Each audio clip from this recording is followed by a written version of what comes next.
Kita mo ko sa daan, mabilis manakbo kasi magaan na panis ka ano. Nainis na ako, parang di ko na makita pambihira. Teka lang, lumihis na ba to? Bye-bye sa iyo, talagang mamimiss mo ito. Napakain ng abono, nag-shift na ako. Dumikit ka ba? Oh, talaga, totoo. Palayo at ingagok, huwag ka mag-ina. Siya nasinda, huwag ka umiyak. Yung chip pati kotse niya ay nasipa. Sabay kami dalawa, sumipat, sumagad. Noong VTEC ko ay kumagat. Napamura na lang siya ng tangina. Nag-blink auto mo parang magina. Grabe ha, kargado daw sabi niya. Pagtaas ng hood stock makina.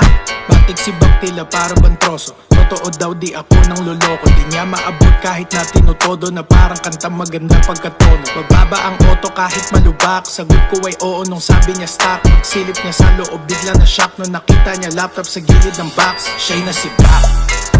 Siya'y nasibak. Siya'y nasibak. Siya'y nasibak.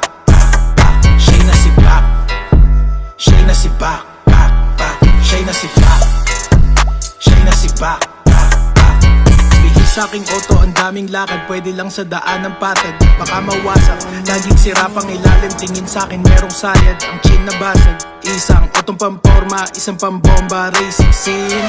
Shoutout nga pala sa tropa sa Honda Nation Philippines. Mag 16 at sila na aning. Rinig mo ang makina kahit di pa dumadating. Iba daw ang tunog, dami na pumapansin. Kada shift ko ng gear tila may bumabahing.